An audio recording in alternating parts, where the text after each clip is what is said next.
Warahmatullahi wabarakatuh. Alhamdulillahilladzi anzala sakinata fi qulubil mu'minin. Segala puji bagi Allah yang telah menurunkan ketenangan ke dalam hati orang-orang yang beriman. Walhamdulillahilladzi arsala rasulahu bil huda wa dinil haq. Dan segala puji bagi Allah yang telah mengutus seorang rasul yang membawa hidayah dan membawa agama yang benar. Walhamdulillahilladzi ahyana ba'dama amatana wa ilaihin nusyur. Dan segala puji bagi Allah yang telah mengutus yang telah menghidupkan kita dari kematian sementara kita, dan kepadanya lah nanti kita akan dikembalikan. Alhamdulillah teman-teman sekalian yang dirahmati dan dicintai Allah Subhanahu wa taala. Seperti biasa mohon izin sebelumnya untuk yang sedang beristirahat. Mudah-mudahan istirahatnya menjadi wasilah penggugur dosa teman-teman sekalian ya. Amin ya rabbal alamin. Dan untuk memulai kajian kita mulakan dulu dengan sama-sama membaca basmalah. Bismillahirrahmanirrahim. Kemarin teman-teman sekalian kita sudah bahas 3 tingkatan ikhlas. Yang pertama ada tingkatan ikhlasnya orang yang awam ketika dia melakukan amal ibadah, tujuannya biar dapat kebaikan dunia dan kebaikan akhirat. Yang kedua, ikhlasnya orang yang khas, orang yang khusus, yaitu dia ikhlas beribadah karena Allah, tidak mengharapkan balasan dunia, murni pengen dapetin balasan akhirat, pengen masuk surga, pengen dimuliakan oleh Allah dan seterusnya. Dan yang ketiga, jamaah sekalian yang dirahmati Allah Subhanahu wa taala, ikhlasnya orang yang khawasul khawas, yaitu orang yang punya kedudukan ikhlas itu paling tinggi, yaitu ketika dia mendudukkan semua amal kebaikannya itu bukan untuk dunia, bukan untuk akhirat, tapi untuk mendapatkan ridho Allah. Nah, ini tingkatan yang ketiga ini memang agak berat jemaah sekalian. Tapi saya ingin menyampaikan satu nasihat dari guru saya ketika memberikan satu nasihat yang disampaikan oleh Imam Ibnu Athaillah ini. Beliau menyampaikan seperti ini. Coba deh sesekali saat kita bangun di sepertiga malam, kalau ternyata setelah melakukan hal ini kita tidak bisa menangis, memang keras betul hati kita. Ya. Jadi untuk bisa menentukan apakah hati kita ini lembut, hati kita ini keras, hati kita ini membatu bahkan, coba praktekkan yang satu ini. Bagaimana caranya? Ambil air wudhu, kemudian sholat bareng 2 rakaat, atau mau ditutup dengan witir 1 rakaat juga boleh.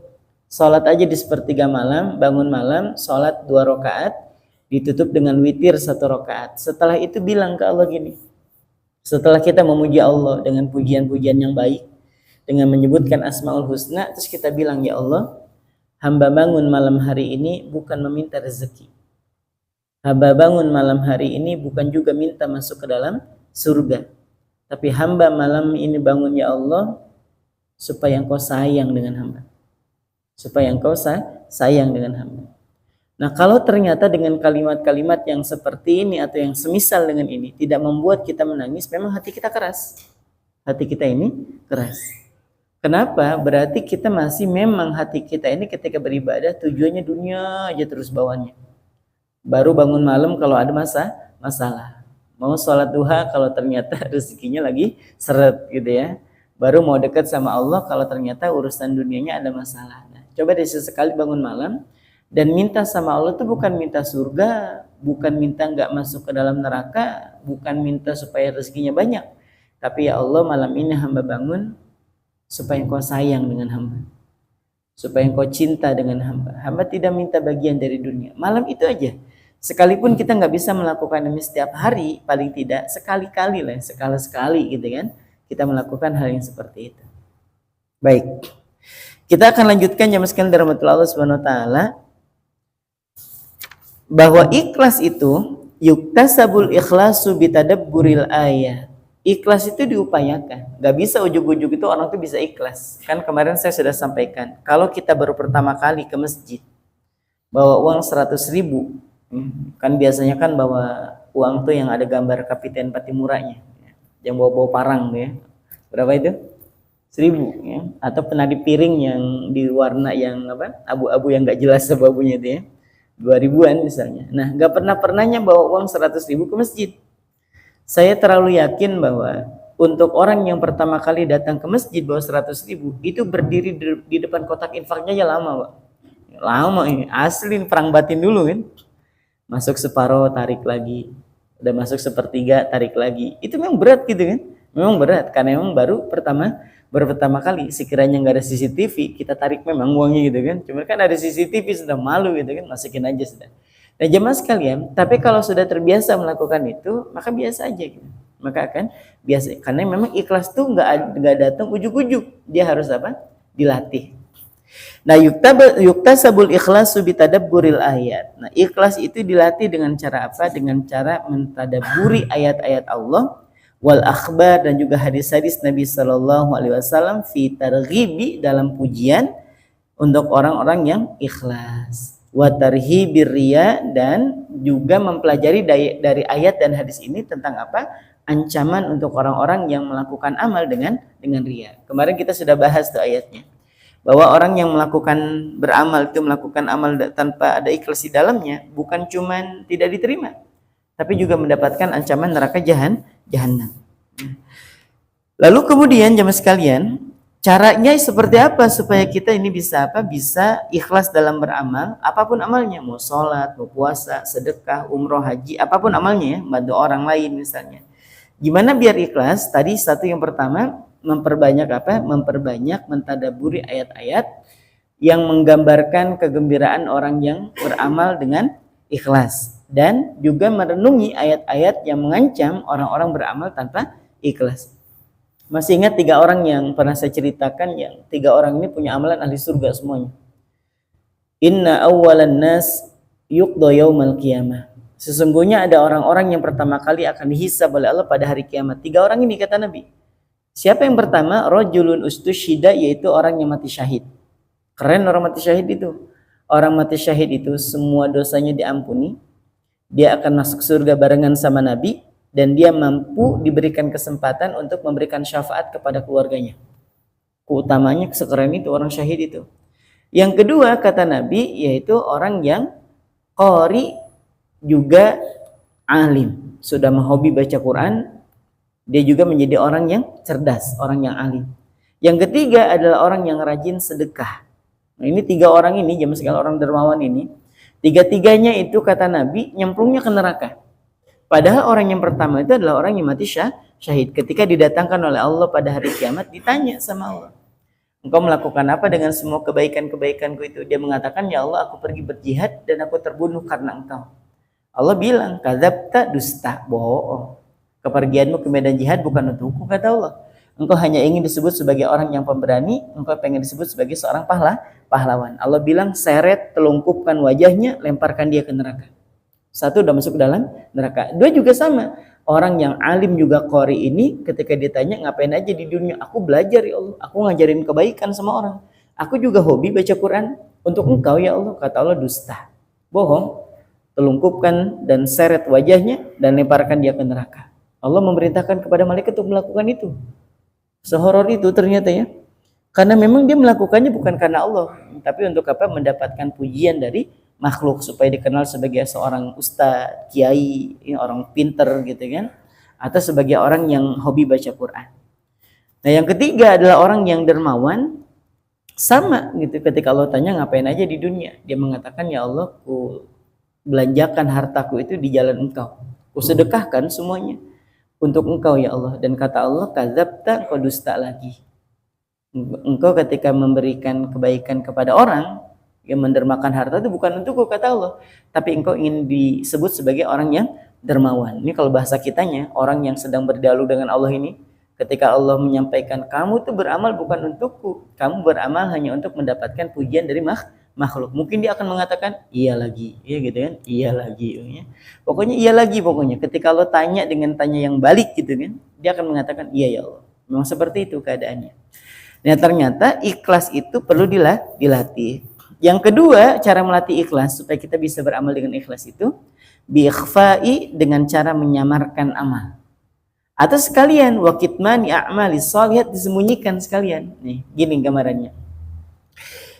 Kalau kita ngasih orang, terus kita bilang, gak usah sebutin ya nama saya, sebut aja hamba Allah. Nah, itu namanya menyamarkan amal. Datang ke masjid, masukin ke kotak infak, kemudian kita taruhin amplop. Nah, di amplop itu kita tulis hamba Allah. Itu namanya menyamarkan. Atau kita titip ke orang, mau kemana? Ke masjid. Oh, mau lelang itu ya? Iya, nitip ya, tapi nggak usah disebut nama saya, bilang aja hamba Allah. Kenapa ini bukan menyembunyikan, tapi masih kategorinya menyamarkan? Karena masih ada yang ngelihat, gitu ya. Karena masih ada yang ngelihat. Datang kita ke masjid, Pak, nih tolongnya diterimakan. Nggak usah tulis nama saya, tapi udah sesuai dengan yang ada di amplop ini, hamba Allah. Sekalipun kita sebut hamba Allah, kan orang ngelihat kita, Pak. Orang ngelihat kita, nanti orang ini mustahil nggak bakal cerita, mustahil, pasti dia cerita tadi Bapak Anu gitu kan, ya walaupun memang nggak disebutin sih namanya hamba Allah, cuma kan kita tahu kenal namanya, nah gitu ya. Itu namanya menyamarkan atau disembunyikan sekalian. Nah jadi kalau ngasih itu tanpa pengetahuan orang, datang ke masjid atau masukin kotak infak, datang ke rumah orang malam-malam itu ya, bawa sembako, bawa apapun itu lah pokoknya yang bermanfaat kita kasih. Cuman perlu kita pahami bahwa menyembunyikan dan menyamarkan amal itu bukan jaminan ikhlas. Ini untuk juga menghibur buat teman-teman sekalian yang ketika melakukan amal masih terang-terangan. Jangan sampai bilang gini nih, percuma kalau misalnya nih beramal pakai acara update status segala, enggak percuma. Karena ria itu gambarannya, niatan awalnya pengen dilihat oleh makhluk. Tapi kalau setelah kita melakukan kebaikan dapat pujian, kita merasa bahagia, itu bukan ria namanya, itu hadiah. Misalnya nih teman-teman habis datang ke satu tempat, habis berbagi misalnya, terus orang pada muji, Masya Allah ya, Mas Anu tuh rajin betul kalau udah bantuin orang.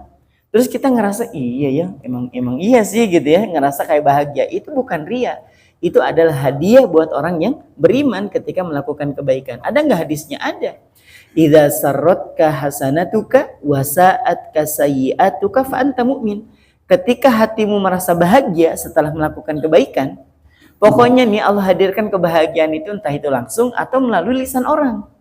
Kita nih udah sembunyi-sembunyi betul ngasih bantuan ke orang lain, ada aja ngelihat, dibilang, Bang, kamu kayak yang kemarin datang tuh diam-diam ngasih sembako. Kok tahu? Ada yang nyampein, Masya Allah. Bagus banget Bang kerjaanmu itu. Kita ngerasa bahagia nih. Itu cara Allah membahagiakan orang yang beriman ketika melakukan kebaikan. Yang harus kita pahami di sini, Allah itu sayang betul sama orang beriman. Jangankan orang beriman yang melakukan kebaikan, yang melakukan keburukan juga dikasih hadiah. Tahu nggak hadiahnya apa? Apa hadiahnya untuk orang beriman yang dia melakukan keburukan? Wasa'atka sayyi'atuka, dan hatimu merasa gelisah ketika melakukan keburukan. Orang beriman itu ketika melakukan kebaikan dikasih bahagia hatinya, ketika melakukan keburukan dikasih kegelisahan di dalam hatinya. Tujuannya apa? Biar mau kembali. Orang itu, kira-kira ada nggak orang yang mau melakukan keburukan terus hatinya happy itu? Atau ada orang mau ketemu sama selingkuhan misalnya kan? Atau orang mau check in dengan lawan jenis yang lain mahramnya misalnya. Yakin nggak teman-teman ingin mengekspresikan, dia tuh pasti bahagia Ustaz? Nggak ada. Orang tuh ketika akan melakukan keburukan tuh hatinya apa? Gelisah. Gelisah. Jangan-jangan nanti ada ngeliat. Jangan-jangan nanti papasan dengan tetangga. Jangan-jangan nanti ada ngelaporin. Jangan-jangan, nah itu kegelisahan itu dihadirkan. Cuman kadang hadiah kegelisahan diabaikan. Sampai kemudian melakukan keburukan itu. Kalau sudah melakukan keburukan, buat orang yang beriman tetap dikasih hadiah. Hadiahnya apa? Kegelisahan. Tujuannya apa? Tujuannya supaya ketika selesai melakukan keburukan dan hatinya merasa gelisah, dia mau kembali. Satu hari di zaman Umar bin Khattab itu pernah terjadi pencurian. Maka orang ini mengadu kepada Amirul Mukminin, kepada pemimpin kaum mukminin ketika itu Umar bin Khattab. Ya Amirul Mukminin, si fulan itu telah mencuri di rumah saya. Telah mencuri di rumah saya. Ini nggak main-main Pak. Tuduhan mencuri untuk orang yang jelas-jelas disebutkan namanya, wajib menghadirkan saksi. Itu dalam syariat kita. Dalam syariat Islam, kalau kita bilang si fulan telah melakukan keburukan, dan kalau kita tidak bisa menghadirkan saksi, kita yang dihukum. Sama kayak memberikan kesaksian orang zina. Misalnya nih kita, naudzubillah ya, kita ngelihat ada orang yang lagi zina. Kan nggak cukup kalau sendiri Pak saksinya, manggil orang, ada yang zina. Dua orang lihat, seru memang. Panggil yang ketiga, sini cepat, ada yang zina nih, kita laporin nanti. Datang yang ketiga, memang berzina nih orang. Nah yang keempat kan butuh saksi satu lagi tuh, biar 4 orang. Datang 1 orang, pas ngeliat udah ampihan, udah pada pakai celana. Nah, tapi kan kamu ngeliat kan dia berdua, iya ngeliat, tapi kan nggak masuk barangnya, dia udah pakai celana. Nah, tapi kan dia berdua dalam kamar. Nah, akhirnya diadukan nekat, diadukan ke qadhi, diadukan ke hakim bahwa kami melihat orang ini berzina di dalam kamar berdua. Nah, pertanyaannya, kamu melihat betul, kamu ngelihat juga, nyata. Yang ketiga ngelihat, seru betul tadi kulihat. Nah, yang keempat kamu ngelihat, cuman pas udah ubah, udah pada pakai baju, si laki juga udah pakai celana. Apa yang dilakukan? Bukan mencambuk orang yang berzina ini, tapi mencambuk keempat orang ini. Mencambuk 4 orang ini karena saksinya tidak cukup. Maka nggak main-main Pak, nuduh orang melakukan zina tuh harus ada saksi. Nah termasuk ketika orang ini mengadu kepada Amirul Mukminin, wahai Amirul Mukminin Umar bin Khattab, si fulan telah mencuri di rumahku. Apa kata Umar? Sekiranya engkau tidak bisa menghadirkan saksi, engkau yang akan aku hukum. Karena sudah kadung menyebut nama. Nah kata sahabat ini, dia mengatakan, jangankan saksi, orang aku sendiri yang menangkapnya di rumahku. Maka dipanggil orang itu, dibawa dalam keadaan terikat itu, dihadapkan kepada Umar bin Khattab. Umar bin Khattab pertanyaannya sederhana, nggak nanya namanya siapa, kenapa mencuri, enggak. Beliau cuma mengatakan, wahai hamba Allah, berapa kali engkau melakukan hal yang seperti ini? Maka dia mengatakan, baru kali ini wahai Amirul Mukminin. Ditinggikan volumenya. Wahai hamba Allah, sudah berapa kali engkau melakukan hal yang seperti ini? Wow, geter dia Pak, Umar ya kan. Dia bilang, 2 kali wahai Amirul Mukminin. Ditinggikan lagi suaranya. Wahai hamba Allah, sudah berapa kali engkau melakukan hal yang seperti ini? Langsung dia mengatakan, lebih dari 3 kali wahai Umar. Umar tidak mengatakan kamu bohong. Sekiranya Umar mengatakan kamu bohong, Umar juga harus menghadirkan saksi. Cerdasnya Umar tuh di situ kan. Maka orang ini mengatakan, aku melakukannya lebih dari itu wahai Amirul Mukminin. Apa kata Umar bin Khattab? Ini pesan ini camkan betul di kepala kita. Kata Umar bin Khattab, wahai hamba Allah, sekiranya engkau melakukan keburukan untuk kali yang pertama, pasti Allah tutupi. Kalau baru kali pertama engkau melakukan keburukan, seburuk apapun itu, ada orang berzina zaman sekalian, kalau baru sekali, gak mungkin ketahuan. Ini bukan berarti ngasih kesempatan yang belum lah ya, tolong ya, bisa berarti kalau sekali oke lah gitu kan, jangan. Yang kedua, kalau ternyata tetap dilakukan keburukan itu wahai hamba Allah untuk kali yang kedua, masih dimungkinkan untuk Allah menutupi kesalahan. Tapi kalau sudah kali yang ketiga dan seterusnya, jangan salahkan Allah yang maha menyembunyikan aib kemudian menampakkan aibmu. Bukan karena Allah nggak sayang, justru karena Allah sayang, Allah nampakkan aibnya. Supaya apa? Supaya mau berubah. Sekiranya tidak dinampakkan nih orang, maka dia akan terus menerus mencuri. Sama dengan orang yang zina. Dalam satu kesempatan ada seorang wanita yang berteriak di kamar hotel, tolong gitu kan. Datang nih petugasnya udah pakai kunci serep gitu kan, kunci serep ya. Nah dibuka.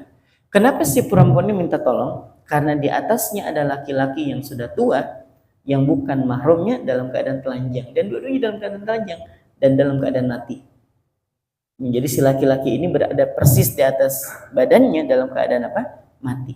Maka wajar ketika dia panik dan meminta pertolongan. Nah jamaah sekalian, percayalah bahwa ketika ada kasus yang seperti ini, itu bukan kali yang pertama Pak dia melakukan itu. Maka kalau kita hari ini ngerasa bahwa saya banyak dosa, banyak salah, tapi masih hidup, itu Allah sayang betul dengan kita. Kenapa? Karena kalau Allah sudah tidak lagi mencintai seorang hamba, Allah akan cabut nyawa dia saat dia sedang melakukan keburukan itu. Jadi mungkin kalau kita punya masa lalu yang kelam, misalnya pernah melakukan keburukan yang di luar nurul, misalnya main pedang-pedangan, misalnya salah satu contohnya ya kan, nah misalnya ya. Tapi masih hidup nih dan nggak kena penyakit, nah berarti Allah masih sayang, masih diberikan kesempatan hidup. Kalau enggak, Allah akan cabut nyawa dia saat dia sedang melakukan keburukan itu. Jadi kegelisahan itu maksud Umar bin Khattab. Ketika kamu melakukan kali pertama, kamu udah gelisah, cuman kamu abaikan. Untuk kali yang kedua, Allah kasih hadiah juga berupa kegelisahan, tapi kamu nggak ambil. Untuk kali yang ketiga, Allah tetap kasih perasaan gelisah, tapi kamu tetap tidak mau mengambilnya. Makanya ditunjukin aibnya sama Allah. Maka dari itu jemaah sekalian dirahmati Allah, buat orang beriman itu hadiahnya keren. Kalau melakukan kebaikan dikasih bahagia dalam hatinya, kalau dia melakukan keburukan dikasih kegelisahan di dalam hatinya. Azan? Azan dulu sebentar.